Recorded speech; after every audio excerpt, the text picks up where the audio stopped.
Mes chers compatriotes, je veux revenir avec vous aujourd'hui sur cette intervention d'Emmanuel Macron il y a quelques jours, le 20 février 2025, depuis son bureau de l'Élysée, où il s'est exprimé, notamment, je crois, sur le réseau TikTok, au sujet des négociations qui ont démarré entre la Russie et les États-Unis sur la situation en Ukraine. Négociations dont vous savez que l'Ukraine d'un côté, les pays d'Europe de l'autre sont soigneusement écartés, et par les États-Unis d'Amérique et par la Russie. J'ai fait une vidéo sur cette question. Tout ceci à la grande fureur d'un certain nombre d'intervenants, et tout spécialement à la grande colère de Keir Starmer, le Premier ministre britannique, celle du chancelier Scholz, mais qui, lui, était dans les tout derniers jours de son mandat, et puis d'Emmanuel Macron, qui prend ça comme, semble-t-il, un affront personnel. Alors c'était l'objet de cette intervention. Et je voudrais commenter ce qu'il a fait donc le 20 février, parce que je ne plaisante pas, je ne vais pas ici utiliser des mots grandiloquents pour faire des effets de manche. On a véritablement affaire à un cas psychiatrique en la personne du président de la République.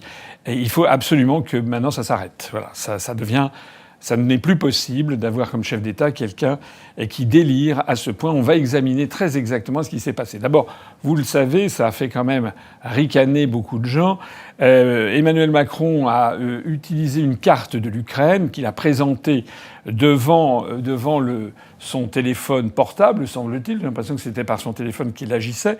Sauf que, malheureusement, Macron, à l'évidence, ne sait pas que lorsqu'on fait un selfie, l'image est inversée.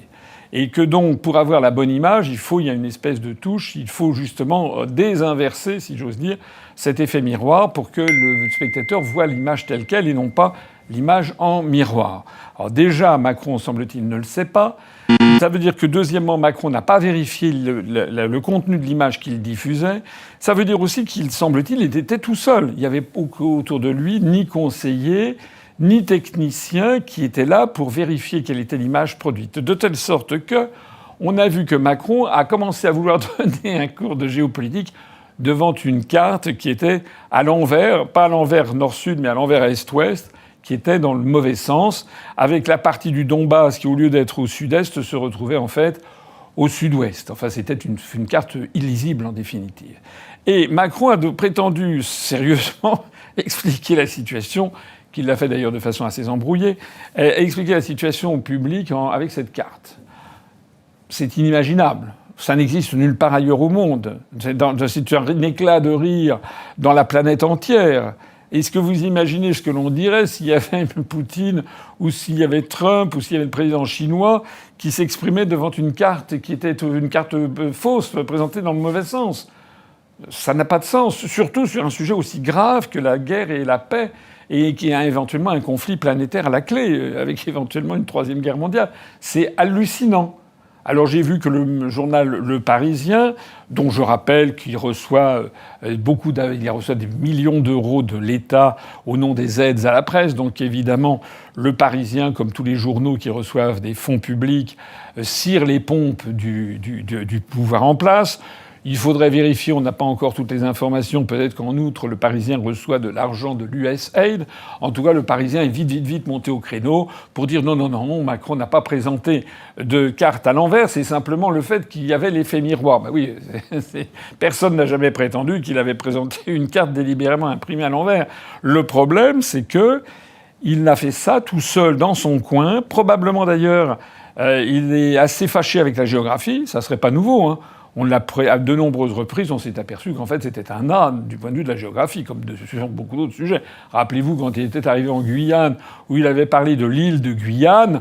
Alors les gens avaient dit, les médias toujours les mêmes, qui étaient là pour le protéger, avaient dit non, c'est un lapsus, c'est la fatigue. Non, pas du tout. Je pense qu'ils devaient croire qu'en effet, la Guyane était une île. Enfin bon. Et donc ça ne serait pas la première ni la dernière bévue qu'il commet dans beaucoup de domaines. Mais donc ça veut dire qu'il a fait ça probablement tout seul. Donc déjà, il y a un signal rouge qui doit s'allumer dans la tête des gens. Il est, quels que soient les boniments des gens de la Macronie qui vont lui trouver des excuses, il n'est pas imaginable qu'un chef d'État qui a le bouton nucléaire puisse présenter non seulement à ses compatriotes, mais au monde entier, ses réflexions géopolitiques en présentant une carte qui est à l'envers. Ça, c'est rédhibitoire. Aussitôt, il a l'ensemble des millions de rieurs contre lui. Ça veut dire qu'en fait, c'est un âne. Voilà. C'est qu'il est mal entouré, mal conseillé. Il n'a pas pris la mesure de ce qu'il faisait. Il n'a pas la précision nécessaire. Il n'a pas le scrupule. Il se croit au-dessus de tout le monde. Il ne se remet pas en cause. Il n'a pas cette espèce de vigilance de tous les instants qu'il devrait avoir au moment où il prononce. On retrouve d'ailleurs les traits de caractère qui ont fait qu'il a souvent dit n'importe quoi. Rappelez-vous, tous les propos offensants qu'il a pu dire depuis que malheureusement il est arrivé sur la scène publique. Rappelez-vous, avec tous les gens qui suffisaient de traverser la rue pour avoir un emploi, ou bien qu'il y avait des gens de telle ou telle partie de la France qui picolaient, qui ne travaillaient pas assez. Enfin bref, vous vous rappelez toutes ces affaires. Si je peux me comparer, depuis que j'ai créé UPR TV, depuis maintenant des années, depuis des années et des années que nous avons cette chaîne, je crois que c'est depuis 2013 sur YouTube, il n'y a eu jamais, je touche du bois, mais jamais on a présenté des cartes à l'envers ou des photos qui n'étaient pas bonnes, tout simplement parce que au moment de la production, de la post-production, c'est-à-dire que avec les équipes, eh bien quand on fait des illustrations, je regarde personnellement avec les équipes de production, je regarde personnellement de quoi il s'agit. Est-ce que c'est des bonnes photos? Est-ce que c'est la bonne époque? Est-ce que c'est bien la bonne personne? Etc. C'est le b.a.-ba. Alors que nous sommes un parti politique qui avons 0 € d'argent public, alors que l'Élysée croule sous les millions d'euros d'argent public. Et l'Élysée peut avoir autant de collaborateurs, de conseillers scientifiques, de conseillers techniques, de preneurs de son, de preneurs d'images qu'ils le souhaitent. Donc ça, c'est le premier point. Mais le deuxième point, c'est que je voudrais m'arrêter sur un passage en particulier que l'on va écouter. Ça dure 1 minute et 6 secondes. On va l'écouter d'un seul trait. Et puis après ça, je vais revenir dessus pour vous faire ressortir à quel point ce discours est le discours d'un fou, en fait. Écoutons-le. Et donc, moi, je suis aujourd'hui raisonnablement inquiet, parce que la situation est inquiétante, mais elle n'est pas inquiétante par le président Trump, elle est inquiétante parce que la Russie a déclenché cette guerre et que la Russie est armée jusqu'aux dents et à nos frontières. Mais j'essaie de gérer cette incertitude pour nous. Et donc, en gardant l'unité de tous, des Européens et des alliés, mais en allant aussi essayer de le convaincre qu'en fait, son intérêt est le même que le nôtre, quoi qu'il pense. Et donc, ce que je vais faire, c'est je vais lui dire, au fond, tu peux pas être faible face au président Poutine. C'est pas toi, c'est pas ta marque de fabrique. C'est pas ton intérêt. Comment ensuite être crédible face à la Chine si tu es faible face à Poutine? La deuxième chose, je vais lui dire, si tu laisses l'Ukraine prise, la Russie, elle sera inarrêtable pour les Européens, pour tous. Mais elle sera non seulement encore plus forte, elle continue d'investir, mais elle va récupérer l'Ukraine et son armée, qui est une des plus grandes d'Europe, avec tous nos équipements, y compris les équipements américains. C'est une faute stratégique énorme. Voilà. Alors, si vous voulez bien, certains d'entre vous ont tout de suite perçu ce qui n'allait pas. Peut-être d'autres ont besoin un petit peu d'une explication de texte ou d'une explication de gravure, ce que je vais faire bien volontiers avec vous, parce qu'il faut avoir ça, une espèce de regard à la fois de responsables politiques, également d'historiens, de géopoliticiens sur les propos qui sont tenus, et puis également, j'allais dire, quasiment un œil de clinicien, de psychiatre, parce qu'il y a vraiment des choses, ça va pas du tout. Enfin, on est dans le domaine du délire. Alors, examinons maintenant, morceau par morceau, ce que Macron a dit. Et donc, moi, je suis aujourd'hui raisonnablement inquiet, parce que la situation est inquiétante, mais elle n'est pas inquiétante par le président Trump, elle est inquiétante parce que la Russie a déclenché cette guerre et que la Russie est armée jusqu'aux dents et à nos frontières. Arrêtons-nous là. Alors, donc Macron nous explique que la situation est inquiétante. Je suis raisonnablement inquiet, ce qui est un peu bizarre d'ailleurs, comme alliance de mots, voilà. Mais bon, il est raisonnablement inquiet de la situation et il dit que ce n'est pas de la faute de Trump. Donc il exonère Trump de l'inquiétude de la situation. Mais alors à ce moment-là, pourquoi se précipiter à faire cette vidéo? C'est justement parce que Trump négocie avec Poutine. Donc il n'est pas inquiet à cause de Trump. On va voir qu'en fait, si, il est inquiet à cause de Trump, puisqu'après il va reparler de Trump. Donc en fait, il commence par dire le contraire de ce qu'il pense. Donc il dit qu'il n'est pas inquiet à cause de Trump et qu'il est inquiet à cause de la Russie. Et il nous dit donc que la Russie a déclenché cette guerre et que la Russie est armée jusqu'aux dents et qu'elle est à nos frontières. Alors, je me permets quand même ici de rappeler rapidement, j'en ai parlé de très nombreuses fois, je renvoie à toutes les vidéos que j'ai pu faire. Oui et non, la Russie a déclenché cette guerre en apparence le 24 février 2022. C'est en effet les troupes russes qui sont entrées en Ukraine, ça c'est exact. Mais ça n'est pas exact non plus, en ce sens que, comme je l'ai déjà dit 50 fois, et avec moi beaucoup d'autres observateurs, et également d'ailleurs le président Trump lui-même qui l'a dit lui-même, le fait générateur, ça ne s'est pas passé le 24 février 2022. Ça n'est pas l'Ukraine, tout n'allait pas pour le mieux dans le meilleur des mondes possible, et puis d'un seul coup la Russie serait intervenue en Ukraine. Non, non, non, c'est pas comme ça que les choses se sont passées. Auparavant, il y a eu une dizaine d'années, depuis la révolution du Maïdan, pendant 10 ans, où les États-Unis d'Amérique ont fait un coup d'État en Ukraine pour chasser le gouvernement légitime, mettre un gouvernement à la solde des États-Unis, et ensuite, avec ce gouvernement, commencer à attaquer les populations russes du Donbass pour, en fait, progressivement les dégoûter et les chasser en les martyrisant, en tuant des centaines de personnes, etc., etc. Ceci a mené aux accords de Minsk I et de Minsk II. J'ai déjà eu l'occasion de le rappeler, y compris dans une vidéo très récente. Minsk II, accords de Minsk II qui ont été signés donc en février 2015 et où Poutine a accordé sa confiance d'une part au gouvernement de Kiev, d'autre part à la chancelière d'Allemagne, Mme Merkel, et au président français de l'époque, François Hollande, en leur faisant confiance comme quoi ils veilleraient à ce que ces accords soient bien appliqués, c'est-à-dire que l'on protège les populations russophones et orthodoxes du Donbass. Et ensuite, il a pu constater que ça n'était pas le cas et que l'Allemagne et la France avaient trahi leurs paroles. Voilà. Et donc, c'est finalement contraint par les événements, contraint par les appels à l'aide constants des populations du Donbass que la Russie est intervenue. Voilà. Alors effectivement, on peut dire que la Russie a déclenché la guerre, mais c'est assez fallacieux parce que c'est manquer la chaîne des causalités. C'est comme si on disait, je rappelle quand même, que c'est la France qui a déclaré la guerre à l'Allemagne hitlérienne en 1940. Il ne faut jamais l'oublier. Donc le propos que tient Macron, c'est exactement le propos que tenaient les collabos français qui disaient on n'aurait jamais dû déclarer la guerre à M. Hitler, il était pacifique, c'est de notre faute, etc.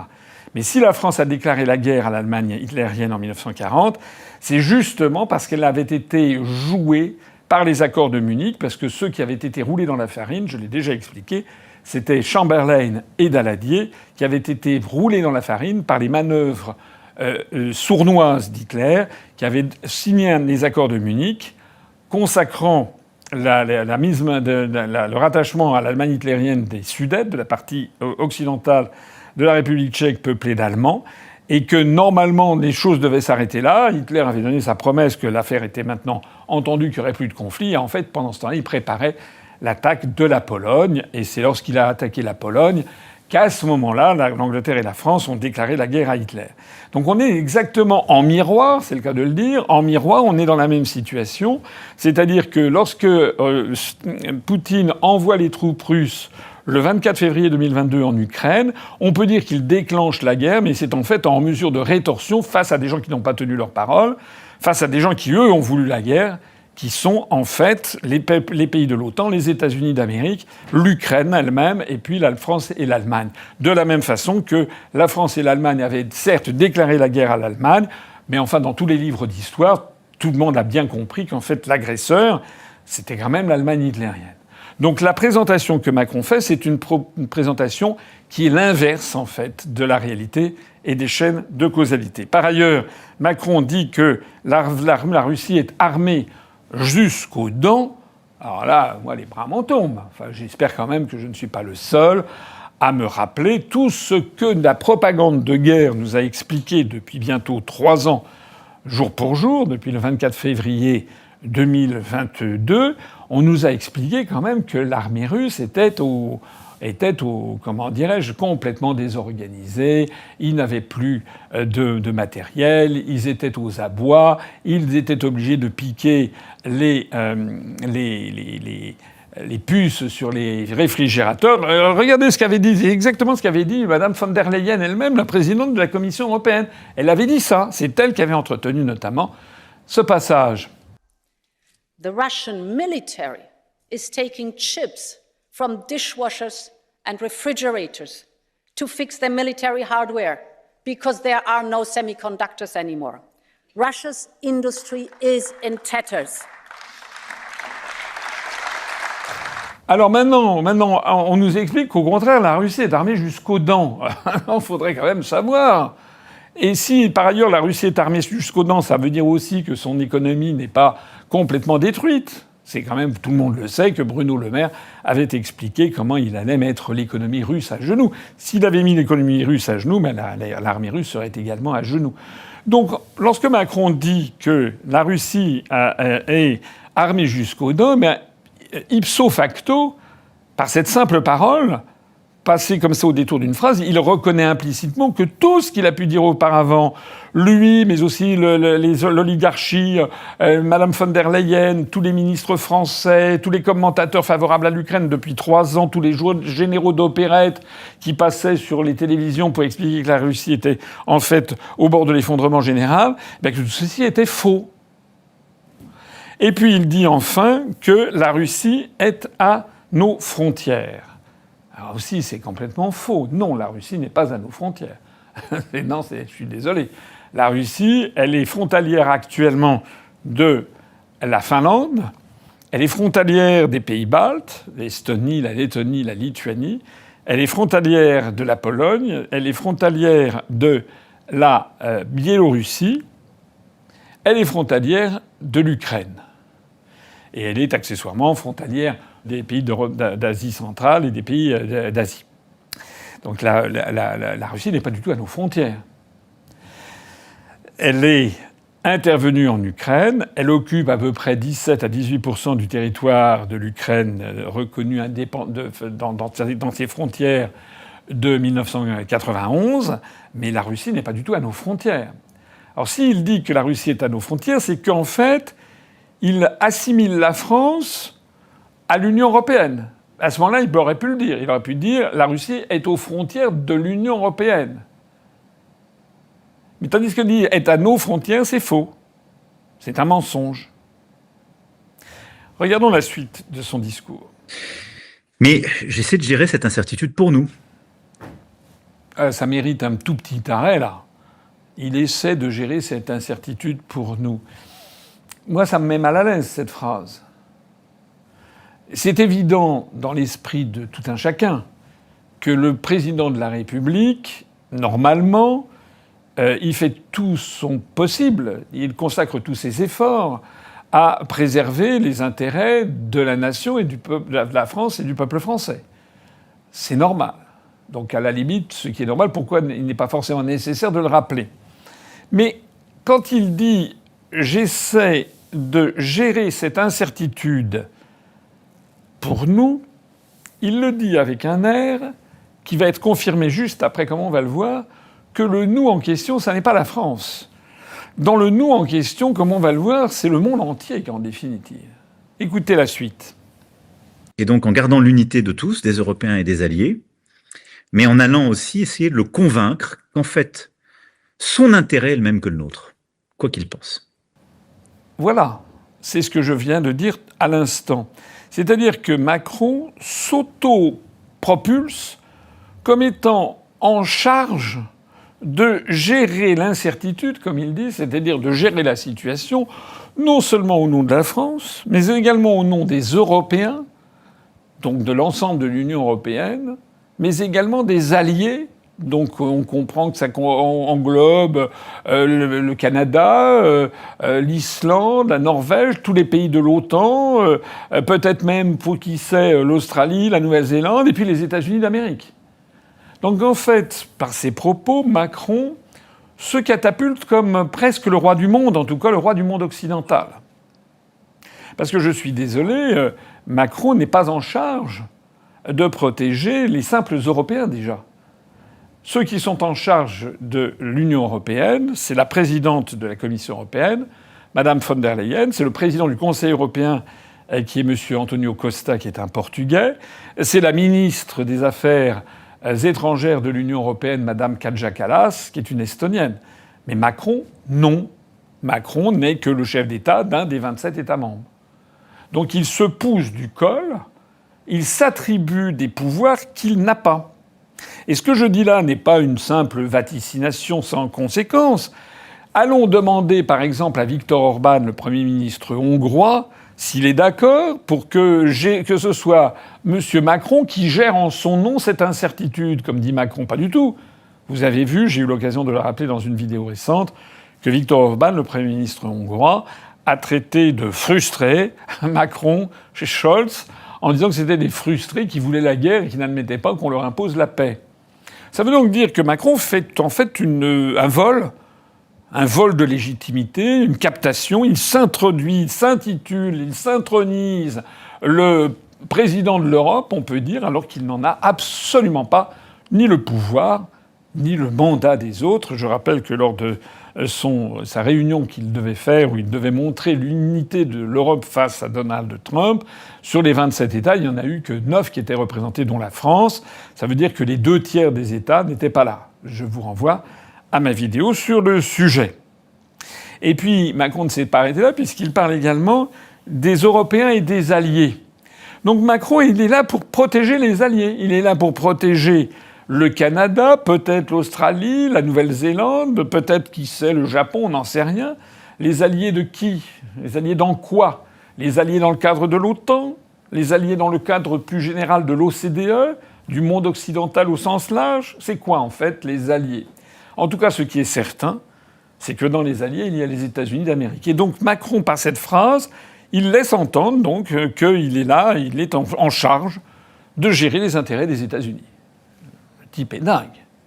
Et il est d'autant plus dingue qu'il poursuit justement en expliquant qu'il va essayer de le convaincre, c'est de Trump qu'il s'agit, qu'en fait, son intérêt est le même que le nôtre, quoi qu'il pense. Bon, ça, c'est hallucinant. C'est hallucinant. C'est-à-dire qu'on a même le président de la République française qui s'adresse comme ça sur Internet, donc ça peut être vu dans le monde entier, où il était en train d'expliquer qu'il sait mieux que le président des États-Unis d'Amérique lui-même quel est l'intérêt des États-Unis d'Amérique eux-mêmes. Même si dans sa folie il le pense, au moins on dirait on ne le dit pas. Tandis que là, il dit non, moi je sais mieux que lui. Quoi qu'il pense, je sais mieux que lui. C'est encore une fois un fantasme de toute puissance qui montre qu'en fait, il a complètement perdu les pédales.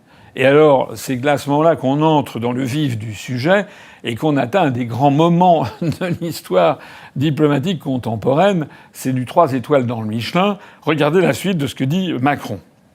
Et donc, ce que je vais faire, c'est je vais lui dire, au fond, tu peux pas être faible face au président Poutine.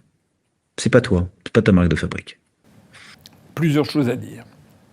Premièrement, ce que je vais faire, ce que je vais dire, outre que c'est un petit peu vulgaire la façon de parler, ça veut dire que Macron, avant de se rendre aux États-Unis d'Amérique, avant d'aller rencontrer Donald Trump à la demande de Trump qui l'a convoqué, parce que l'Élysée a fait entendre que c'était une invitation, etc.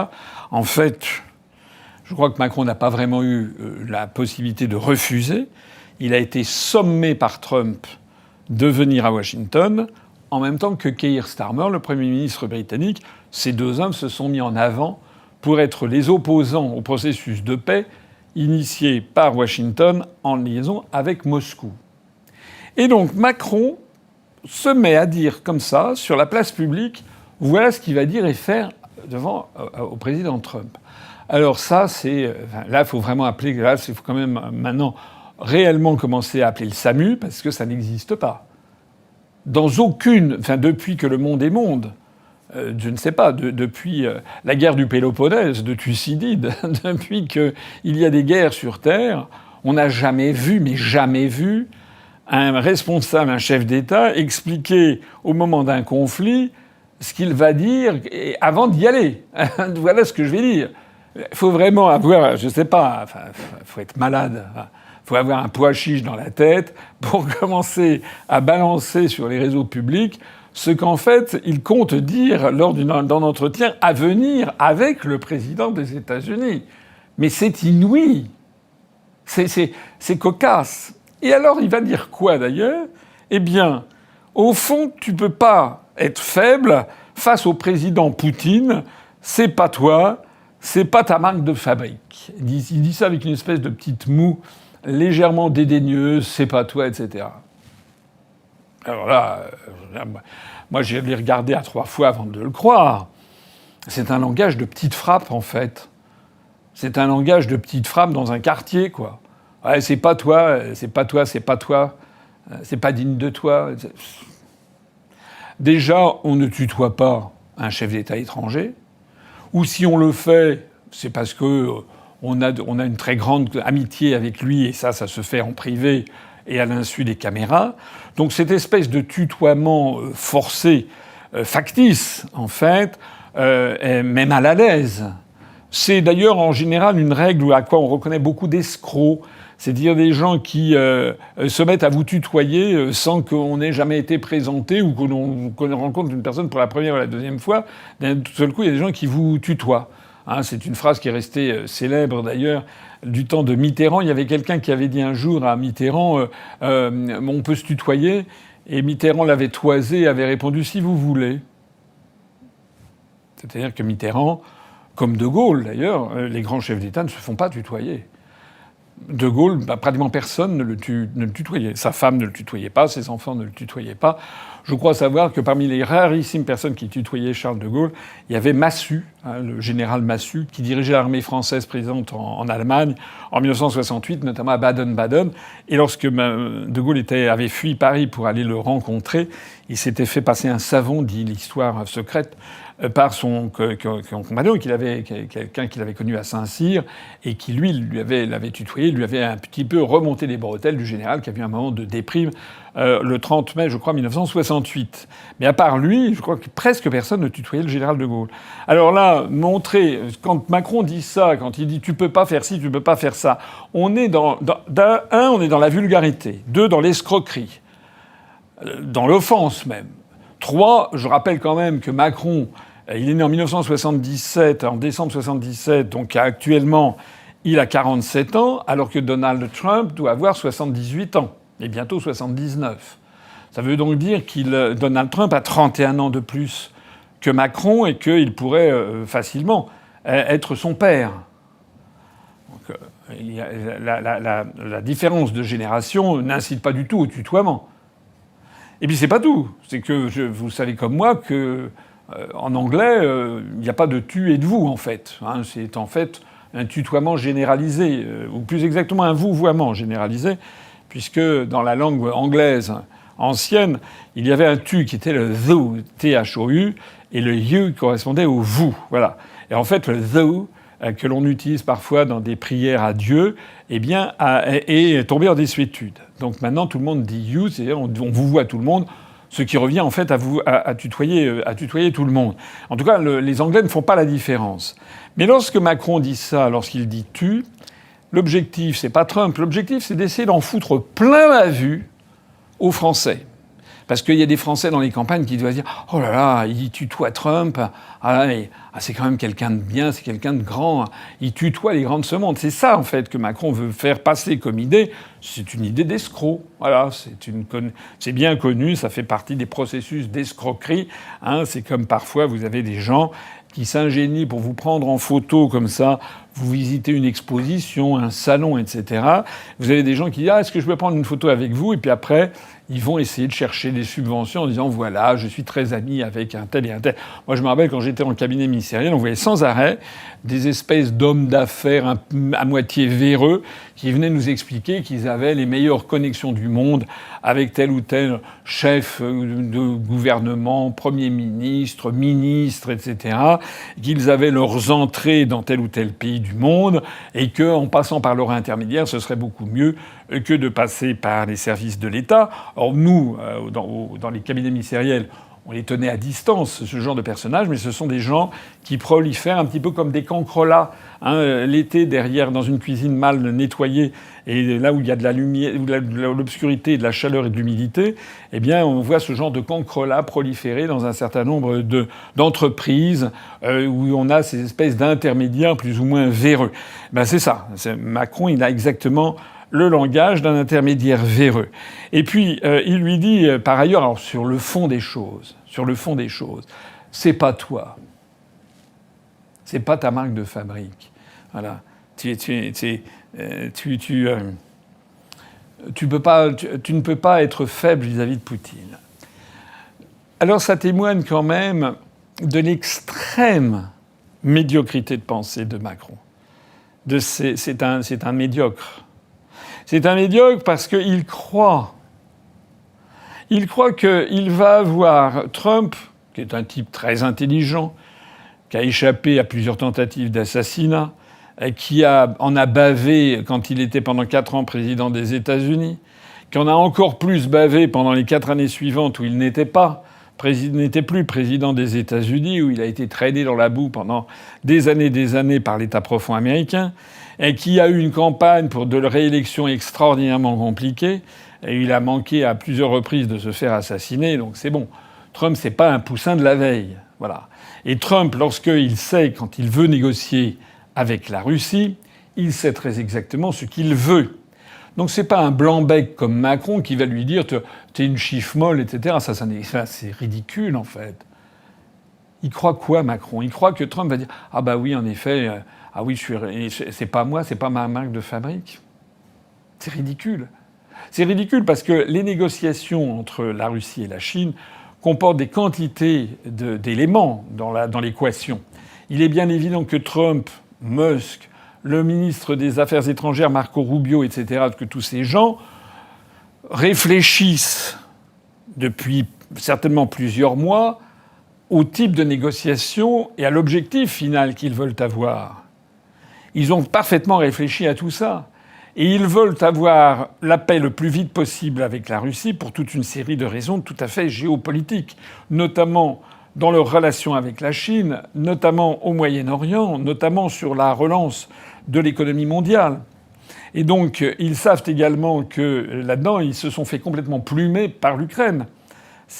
Lorsque Trump dit qu'ils ont versé 350 milliards de dollars et qu'il veut avoir un accord avec Zelensky pour pouvoir récupérer une partie de cet argent, notamment avec les terres rares disponibles en Ukraine, ça participe d'une véritable réflexion derrière.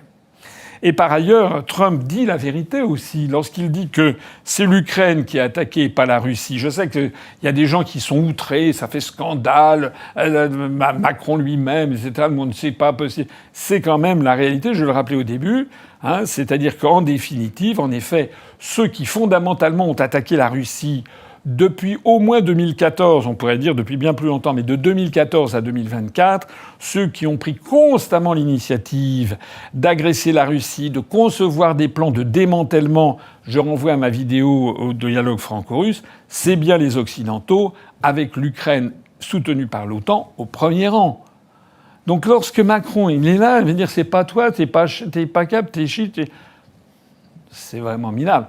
C'est d'ailleurs, en plus de ça, un manque de psychologie incroyable. Incroyable.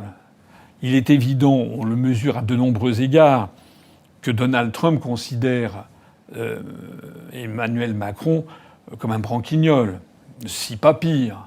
Hein. Il le considère, rappelez-vous, c'est quand même Trump lui-même qui avait dit que tout ce que Macron touchait se transformait en merde. D'ailleurs, c'était un diagnostic qui était un petit peu cru, mais enfin qui était frappant de vérité. Et il va dire, mais c'est quoi ce type? Il veut me donner des leçons. Il veut me donner, lui... Parce que dans Trump, comme dans Musk, etc., dans tous ces gens-là, on voit bien qu'en ce moment, ils roulent les mécaniques comme des cowboys. Hein. Donc la mentalité, le schéma mental de Trump... c'est le caïd, c'est le cowboy. Rappelez-vous Vance, quand à son discours de Munich, il a dit « Eh les gars, il y a un nouveau shérif en ville. » Voilà. C'est ce truc un petit peu viril, comme ça, conquête de l'Ouest, etc. Nous, on n'est pas des gonzesses, enfin, etc. Le genre de propos patriarcal qui doit se mettre dans tous ces états quelqu'un comme Madame Sandrine Rousseau. Mais c'est ça qui imprègne, qu'on le veuille ou non, que ça plaise ou pas, c'est ça qui imprègne la mentalité de Trump.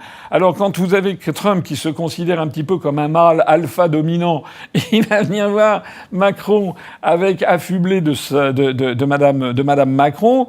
Vous imaginez ce que Trump peut penser de ça? Enfin, Macron est complètement à côté de la plaque du point de vue psychologique. C'est ahurissant. Et puis, écoutons la suite. C'est pas ton intérêt. Comment ensuite être crédible face à la Chine si t'es faible face à Poutine? Donc vous voyez un petit peu, Macron dit aux Français, comme ça, et pas seulement aux Français, parce que l'Internet mondial peut écouter les vaticinations de ce soir. Macron, il dit, je vais aller à Washington et je vais dire, en gros, à Trump qu'en fait, il est pas cap, il est pas chiche, que c'est une mauviette. Voilà, que c'est une chiffre molle. Voilà, et que s'il n'est pas capable de tenir tête à Poutine, il va pas être capable de tenir, que les Chinois vont le considérer comme un zozo. Alors déjà, j'ai déjà eu l'occasion de le dire, est-ce que vous imaginez comment Trump peut recevoir ce genre de discours? Parce que son ambassade à Paris a dû envoyer à Rubio un compte-rendu, et donc je pense que c'est arrivé sur le bureau de Trump sur la Maison-Blanche, et à mon avis, Trump réserve, à mon avis, un chien de sa chienne, comme on dit, à Macron quand il va le voir. Parce que là, Macron a quand même poussé le bouchon très très loin. Mais en plus de tout, c'est bête. Parce que lorsque Macron dit « c'est pas ton intérêt, comment ensuite être crédible face à la Chine si t'es faible avec Poutine », c'est pas du tout comme ça que raisonnent les Chinois. Et c'est pas du tout comme ça que raisonne Trump. Et c'est pas du tout comme ça qu'il faut raisonner. Ça prouve que Macron ne comprend rien à la géopolitique mondiale ni à la diplomatie. Si Trump parvient à un accord avec Poutine, les Chinois ne vont pas y voir du tout une marque de faiblesse de Trump. Ils vont au contraire voir une manœuvre intelligente de Trump pour découpler la Russie de la Chine. Parce que ce que Trump et les stratèges américains ont en ligne de mire, c'est la Chine. C'est la Chine qui est d'ores et déjà la première puissance économique mondiale. En parité de pouvoir d'achat, c'est fait. Le premier inventeur mondial, c'est la Chine qui est en avance dans de très nombreux domaines. C'est la Chine où il y a 1,5 milliard d'habitants. Donc c'est la Chine qui fait très peur aux États-Unis. Donc Trump, il a déjà menacé la Chine de rétorsion commerciale. Trump, qui est conseiller, là pour le coup, il est en parfaite harmonie avec la CIA, qui sur le coup, là, ils partagent les mêmes opinions. La CIA américaine essaye de morceler la Chine en morceaux, de lui faire subir le projet de diviser pour régner qu'ils ont déjà conçu pour la Russie. J'ai déjà eu l'occasion de l'expliquer. Le soutien des États-Unis à Taïwan, le soutien aux Tibétains, le soutien aux Ouïghours, le soutien à certains mouvements indépendantistes en Mongolie intérieure, tout ça, ce sont des mouvements qui sont financés en sous-main par l'État profond américain. Et là, de ce point de vue-là, Trump est plutôt d'accord, parce que lui, il a la hantise de la Chine. Et donc, le fait de faire une alliance avec Poutine, le fait de se rapprocher de Poutine, les Chinois verront certainement ça avec beaucoup d'inquiétude. Parce que Poutine lui-même n'a pas envie de dépendre trop exclusivement de la Chine. Tout simplement parce qu'on préfère être... lorsqu'on a un ennemi qui est très puissant juste à côté, c'est jamais très bon. Vous le savez, il suffit de regarder une carte que la Russie, c'est le plus grand pays du monde, avec 17 millions de kilomètres carrés. C'est absolument considérable. C'est à peu près 33 fois la superficie de la France. Et là-dessus, il y a 150 millions d'habitants. C'est-à-dire, il y a 2,5 fois la population de la France sur 33 fois la France. Donc c'est un pays qui est très largement vide d'hommes, notamment dans toute la partie orientale de la Sibérie. Et au sud de ça, vous avez la Chine qui est peuplée d'1,5 milliard d'habitants et qui a besoin de matières premières. Donc normalement, tous les comment dirais-je, les géopoliticiens, les polémologues, c'est-à-dire les spécialistes des guerres, peuvent anticiper que s'il y a un conflit qui devrait apparaître, c'est un conflit entre la Chine qui voudrait s'approprier les terres vides d'hommes et riches en matières premières de la Sibérie orientale appartenant à la Russie. Donc, les Russes se sont rapprochés de la Chine, mais il est évident que Poutine, qui n'est pas un homme sot, qui est un homme très intelligent, comme d'ailleurs Lavrov, comme d'ailleurs les élites russes, ne souhaite pas, à terme, dépendre exclusivement de la Chine et serait certainement très heureux de pouvoir renouer des relations de meilleur voisinage avec les États-Unis d'Amérique pour pouvoir avoir un contrepoids aux puissances.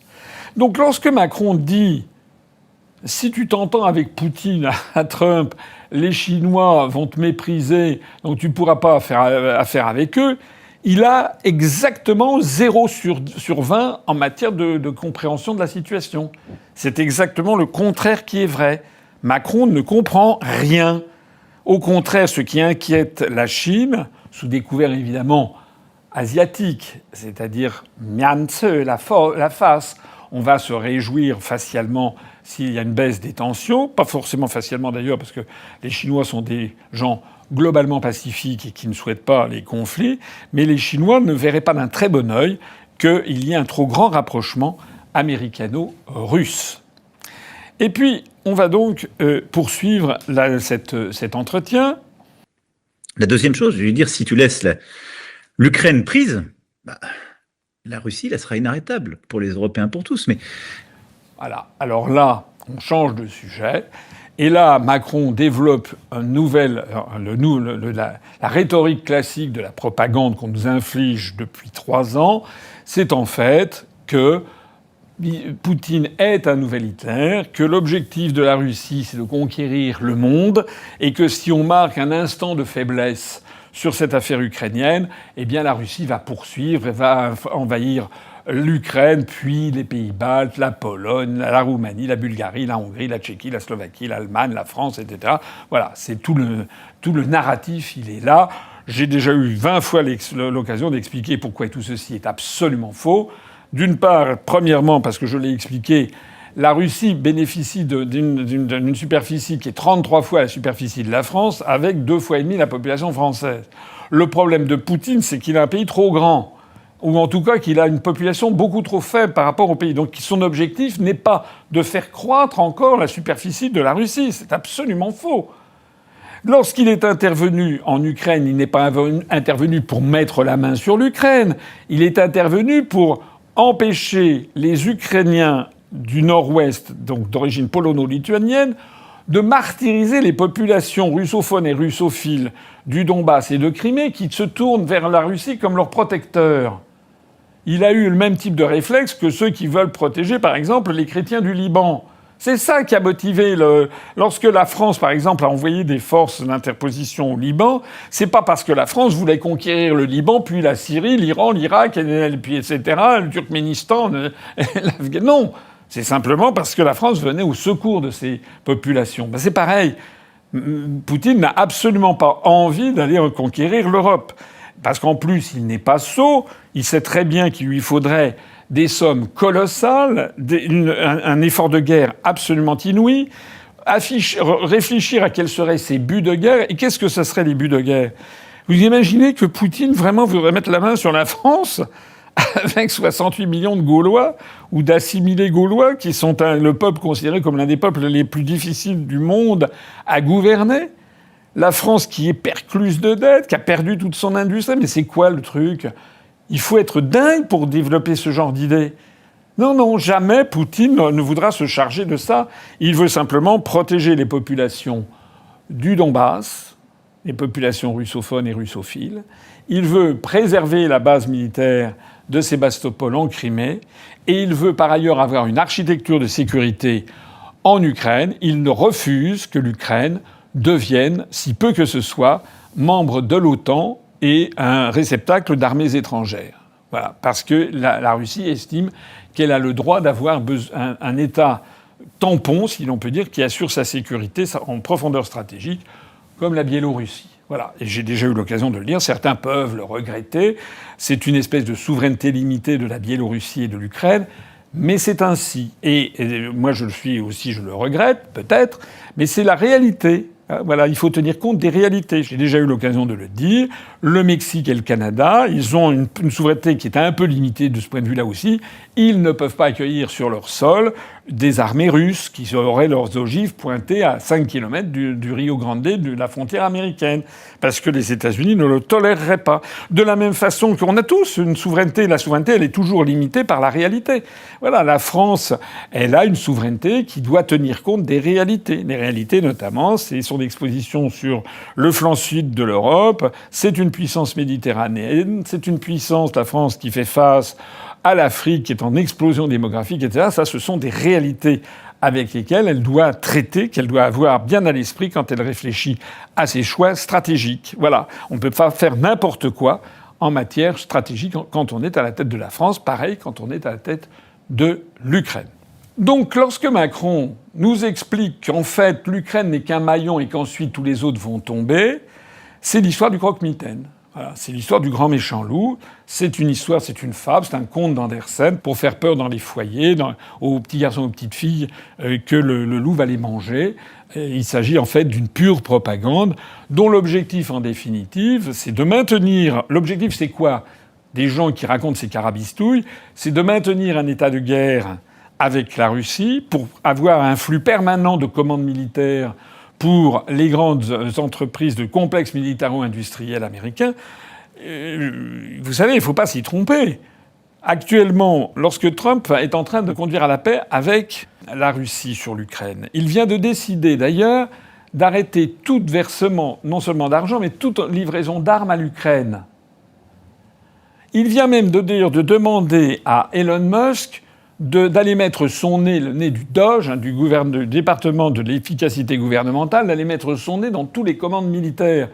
Parce qu'il y a un budget de 1000 milliards de dollars. Et donc Trump dit qu'il y a des centaines de milliards de dollars qui sont en fait du gaspillage de l'argent des contribuables.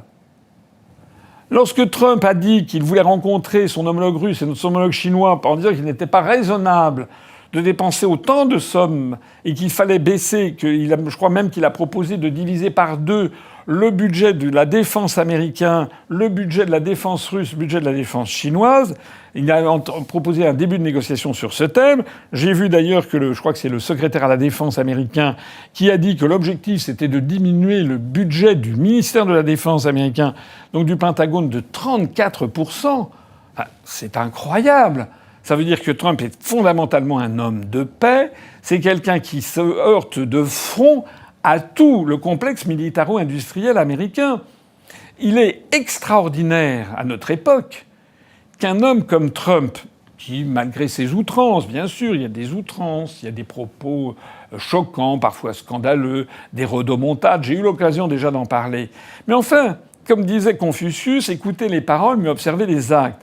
Dans les actes, pour l'instant, depuis le début de sa deuxième présidence, Trump a pris des mesures qui, normalement, devraient être acclamées, plébiscitées par toutes les gauches européennes et tous les amoureux de la paix. On n'a jamais vu dans l'histoire des États-Unis d'Amérique, du moins dans l'histoire du XXe siècle, un président des États-Unis qui se fixe comme objectif de diminuer le budget du Pentagone de 34% en 5 ans. Ça n'existe pas.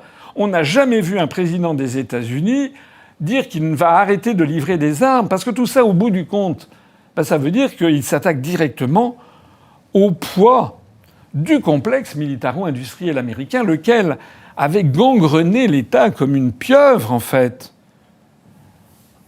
Ça veut donc dire, au passage, que Trump est un homme courageux. Parce qu'on imagine assez volontiers qu'il y a des commanditaires là-dedans qui ne voient pas. C'est une mafia. La mafia, quand elle a quelqu'un d'important, elle le liquide. Donc tout ça pour dire que lorsque Macron nous fait la thématique de la Russie qui va tous nous envahir, mais c'est délirant. C'est débile. Et puis, laissons la conclusion de ce propos. Regardons une dernière fois ce qu'il avait dit ensuite. La Russie, elle sera inarrêtable pour les Européens, pour tous. Mais elle sera non seulement encore plus forte, elle continue d'investir, mais elle va récupérer l'Ukraine et son armée, qui est une des plus grandes d'Europe, avec tous nos équipements, y compris les équipements américains. C'est une faute stratégique énorme. Bon. Alors c'est la fin, bon voilà. Il explique en fait à Trump que Trump n'a rien compris en matière de stratégie. Alors tout ça est débile. On sait que, en réalité, il y a eu beaucoup d'argent qui ont été versés à l'Ukraine, dont la moitié, plus de 100 milliards d'euros, auraient disparu dans des poches, on ne sait pas où ça s'est passé, mais certainement en Ukraine, probablement également chez la mafia qui a dirigé les États-Unis et qui est aux commandes dans l'Union européenne, au sein même des institutions européennes, mais aussi en France, en Allemagne, etc. Mais ce qu'il faut bien comprendre aussi avec cette affaire, c'est que les États occidentaux ont fait ce que l'on appelle en anglais du window dressing, c'est-à-dire une présentation une espèce de vitrine. Voilà. C'est-à-dire que derrière les annonces mirobolantes, la réalité était toujours un petit peu moins reluisante. C'est tout particulièrement vrai de la France, où l'on a annoncé qu'on allait verser des milliards et envoyer des armements, ce qui malheureusement a été fait, mais pas autant que ce que l'on imaginait. Et puis on a envoyé, il y a matériel immatériel. La France, elle a fait parfois, ce qui est regrettable, d'envoyer des canons César ou d'envoyer maintenant des Mirage 2000, mais enfin ça n'est jamais que 6 avions. Mais dans de nombreux autres cas, elle a envoyé un petit peu, excusez-moi l'expression, mais des vieux rossignols. C'est pareil pour l'Allemagne, c'est pareil pour un certain nombre de pays d'Europe qui, sous couvert d'aider l'Ukraine, ont envoyé du matériel un petit peu réformé, hors d'usage, fatigué, complètement dépassé par les événements, et ont envoyé ça sans formation, etc. Il y a eu un gaspillage absolument considérable. Et dire donc que la Russie va récupérer ce matériel, c'est un peu ridicule, parce que ce matériel ne vaudra certainement pas grand-chose, si ce n'est peut-être que de faire du contrôle de technologie et de voir ce qu'il y a de désossé, ce qu'il y a dedans, mais c'est déjà fait. Hein. Les Russes se sont déjà procurés un certain nombre de nos missiles, notamment, ou de canons César, pour voir comment ça fonctionne à l'intérieur. Donc ça, malheureusement, les secrets de fabrication ont dû être captés par les Russes. Et puis de toute façon, il y a quand même un peu de contradiction, parce qu'au début de ce discours, Macron nous avait expliqué que l'armée russe était armée jusqu'aux dents. Que c'était, voilà. Et puis alors maintenant, il nous dit que si l'armée russe va pouvoir mettre la main sur l'armée ukrainienne, qui est une des plus fortes d'Europe, ce qui n'est pas vrai, parce que malheureusement, il y a énormément de soldats qui sont morts et beaucoup qui sont partis. Donc le problème de l'armée ukrainienne, c'est qu'en fait, elle est aux abois, qu'elle est complètement fantomatique et de plus en plus. Quant au fait de dire à Trump que c'est une faute stratégique énorme parce qu'il y a des équipements américains, mais c'est pitoyable. Il croit quoi, en fait? Il croit que Trump va se dire d'un seul coup « Ah, oh là là, waouh, caramba, j'avais pas songé à ça. On a envoyé des équipements américains qui risquent de tomber dans la main des Russes. » Oui, il a raison, en fait. Il va falloir continuer et aller vers une guerre nucléaire pour pas que ça soit le cas. Bon, voilà. Je voulais terminer ici. Au total, bon, on a quoi, là? On a affaire, en fait, à quelqu'un... C'est un peu pathétique. On a affaire à quelqu'un qui est complètement dépassé par sa fonction. Voilà. Macron est incapable d'exercer les fonctions de président de la République.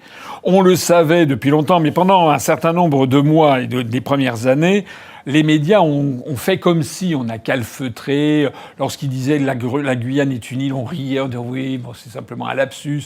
Lorsqu'ils se moquaient du président du Burkina Faso en disant qu'il est allé réparer la clim, on disait oui, c'est un propos un peu fâcheux, mais bon, c'est la jeunesse. Lorsqu'ils ricanaient sur les migrants au large de Mayotte qui mouraient en Méditerranée en disant on pêche du quoi ça, les gens disaient oui, mais vous comprenez, c'est le président, il est tellement jeune, tellement brillant, on peut c'est un propos un peu de jeunesse, etc. Donc pendant un certain temps, on a essayé de camoufler les lézardes du mur et puis de faire comme si c'était une œuvre d'art extraordinaire. Et puis petit à petit, les résultats économiques notamment sont arrivés, et puis tous les résultats, et c'est la catastrophe générale. Et maintenant, on voit que l'oligarchie a décidé de pointer le pouce vers le bas. On attend la visite de Macron à Washington. Moi, je suis persuadé que Macron va passer un mauvais quart d'heure. On ne sait pas ce qui va se passer, et peut-être que ça va être... Je ne sais pas si Trump va prendre les deux loustiques, les deux lascars, Keir Starmer et Macron en même temps. Enfin, s'il les a convoqués tous les deux en même temps, il va se présenter comme le shérif en ville, et il va leur dire, bon, soit, à mon avis... Hein, arrêtez vos conneries, c'est moi qui décide. Voilà, c'est moi qui décide, la guerre en Ukraine, c'est terminé. Donc maintenant, vous arrêtez, sinon j'ai les moyens de vous faire plier. Et il a les moyens de faire plier. Parce que pour tenir tête aux États-Unis, il faut 2 choses fondamentales.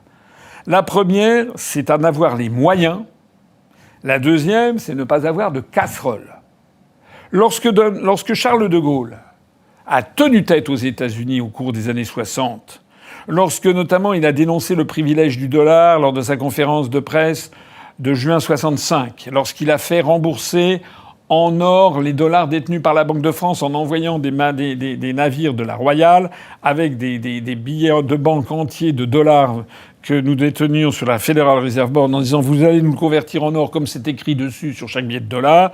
Lorsque De Gaulle a pu faire ça, lorsqu'il est entré en choc frontal avec les États-Unis, lorsqu'il a dit en 66 « vous dégagez toutes vos bases militaires installées en France », lorsqu'il a dit « je sors du commandement militaire intégré de l'OTAN », lorsqu'il a dit en 1966, lorsqu'il a fait son discours à Phnom Penh en mettant en garde Washington contre l'enlisement vietnamien, etc., etc., lorsque De Gaulle a fait ça, il cochait les 2 cases. Il avait les moyens de tenir tête aux États-Unis parce qu'il avait complètement désendetté la France. Il n'y avait plus de dette extérieure, de dette publique détenue par l'étranger. Il y en avait encore en interne, il y avait des Français qui détenaient des bons du Trésor, mais il n'y avait plus un seul étranger qui détenait un seul franc de dette publique française. Donc la France était redevenue totalement souveraine en matière de finances. Et par ailleurs, De Gaulle s'était doté tout seul de la bombe thermonucléaire, alors même que Kennedy s'était refusé bec et ongle au moment de l'affaire, notamment des missiles avec le Royaume-Uni en 1962, les missiles Polaris. Kennedy avait dit d'accord pour vous donner le secret de la bombe thermonucléaire, mais désormais la force de frappe française sera sous notre autorité. Et De Gaulle l'avait refusé, et De Gaulle tout seul avait fait que la France se dota elle-même de l'arme thermonucléaire. De Gaulle avait fait une France souveraine et indépendante. Quant à la deuxième case, pas de casserole, De Gaulle n'avait pas de casserole. Il avait une vie privée, il avait une éthique personnelle, il avait une probité financière qui faisait qu'il était au-dessus de tout soupçon. Il n'y a jamais eu la moindre casserole sur De Gaulle.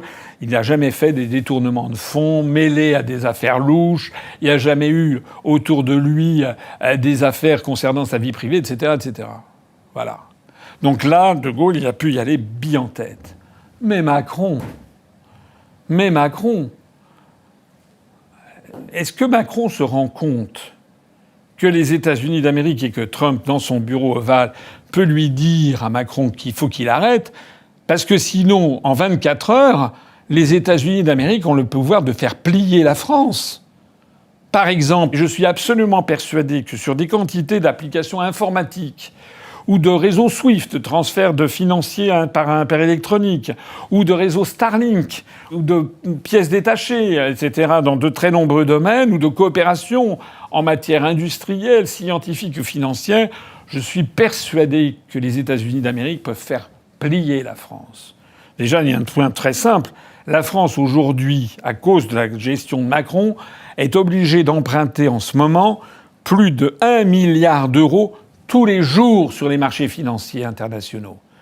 Et il suffit qu'à Washington, le secrétaire au Trésor passe quelques coups de fil à quelques gérants de fonds de pension américains en disant « vous arrêtez un peu d'acheter de la dette française », dans les 2 jours qui suivent, il y a une flambée de taux d'intérêt sur la dette française parce que malheureusement les Français n'arrivent plus à se refinancer. Alors certes, ça aurait un coût pour les fonds de pension en question, mais enfin un coût qui peut être limité si tout ceci est bien organisé. Eh bien, vous verrez que les Français seront là, si vous voulez, comme un chien assoiffé en disant qu'on veut des financements. Parce qu'en plus, il y aurait un effet de boule de neige avec d'autres pays du monde, dans les pays du Golfe, etc., qui suivraient les orientations des grands fonds américains. Donc on ne donne pas des leçons de morale au président des États-Unis d'Amérique lorsque l'on est complètement ruiné et que l'on a besoin de la charité publique. C'est exactement la même chose sur tout ce qui concerne des questions en matière électronique, en matière de surveillance. Par exemple, je crois savoir que depuis Nicolas Sarkozy, on a remis un certain nombre de procédures de sécurité de nos ministères s'occupant de l'intérieur ou de la défense qui dépendent d'entreprises américaines ou de logiciels américains. C'est pareil aussi, je crois, pour le regroupement des votes. Hein, c'est pareil pour en matière informatique. Donc, il est évident que Trump va prendre peut-être entre quatre yeux Emmanuel Macron. Il va lui dire de baisser de 3 octaves et au contraire de faire une déclaration finale. On va le voir d'ailleurs, on va voir ce qui va se passer. Non seulement à l'issue de cette rencontre, mais dans les jours et les semaines qui viennent. On va voir si Macron conserve son profil élevé ou bien si au contraire il va en rabattre. Voilà. Quant aux affaires privées, alors chacun est juge des affaires privées d'Emmanuel Macron, mais enfin, si j'en crois la rumeur publique, il semblerait que le président des États-Unis ait quelques idées sur la vie privée de M. Macron. Voilà. Donc au total, tout ça pour dire que nous avons affaire à quelqu'un d'extrêmement dangereux à l'Élysée, parce qu'il est en train tout simplement de péter les plombs. Voilà. Il tient des propos qui sont absolument fous, compte tenu de la situation dans laquelle il est. Il se prend pour le roi du monde, l'empereur du monde, peut-être même l'empereur de la galaxie, alors qu'en fait, c'est un pauvre type, complètement dépassé par les événements. Et ce qui frappe toujours les observateurs les plus fins, les psychologues ou les psychiatres qui regardent de près ce monsieur, on voit toujours dans son regard, il y a régulièrement dans son regard des lueurs fugitives d'angoisse et de peur qui traversent le regard d'Emmanuel Macron. Je m'adresse ici pour conclure à nos parlementaires, députés et sénateurs.